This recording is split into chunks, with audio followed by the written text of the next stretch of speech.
অনুরাগের ছোঁয়া সিরিয়ালের আগামী পর্বে আমরা দেখতে চলেছি আশ্রমের সকল বাচ্চাদের নিয়ে একটা এনজিওর অনুষ্ঠানে গিয়ে অসুস্থ বাবাকে দেখে চমকে গেল রূপা। কাছে গিয়ে নিজের আসল পরিচয় দিল রূপা।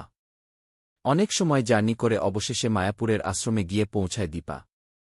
তবে গাড়ি থেকে নামার পরে ছিনতাইকারীরা দীপার ব্যাগটা নিয়ে যাওয়ার সময় রূপা নিজেই তাদের কাছ থেকে মায়ের ব্যাগটাকে উদ্ধার করে। ব্যাগটা কার তা জানার জন্য ব্যাগ খুলে সেনগুপ্ত বাড়ির ফ্যামিলি ফটো পেলেও দেখতে পায় না রূপা।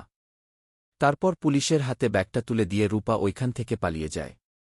তবে দীপা ভাবে ওই মেয়েটা কেন জানি রূপার মতো। তারপর আশ্রমে কাউকে ফোন করে না পেয়ে কৃষ্ণের হোটেলে ওঠে দীপা। তারপরের দিন দেখা যায় দীপা আশ্রমে পুজো দিতে গিয়ে গঙ্গার ধারে রূপার সাথে দেখা হলেও অভিমান করে আসল পরিচয় দেয় না রূপা। আর রূপাও বড় হয়ে যাওয়ার জন্য দীপা কোনোভাবেই চিনতে পারে না। তাই দীপা ভাবে হয়তো আমি ভুল বুঝেছি। অন্যদিকে দেখা যায় রূপা মনে মনে ভাবতে থাকে, মা তুমি তো আমাকে পুলিশে দিয়ে দিবে, তাই তোমাকে আমার আসল পরিচয় কখনো দিব না, আর আমি অনেকটাই বদলে গেছি, তাই তুমি কখনো আমাকে খুঁজেও পাবে না। পরের দিন সকালে দেখা যায় আশ্রমের সকল বাচ্চাদের নিয়ে একটা এনজিওর অনুষ্ঠানে যাওয়ার জন্য বেরিয়ে পড়ে রূপা। ওই অনুষ্ঠানের প্রধান অতিথি হিসেবে থাকে সূর্য।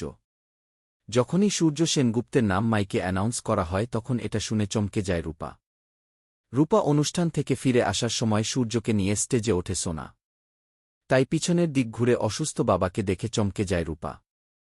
তাই দৌড়ে গিয়ে অসুস্থ বাবাকে আঁকড়ে ধরে নিজের আসল পরিচয় জানা। তোমরাও কি এটাই চাও? অবশ্যই কমেন্টে জানাও। আর অনুরাগের ছোঁয়া সিরিয়ালের সকল আপডেট পেতে চ্যানেলটি সাবস্ক্রাইব করে রাখুন।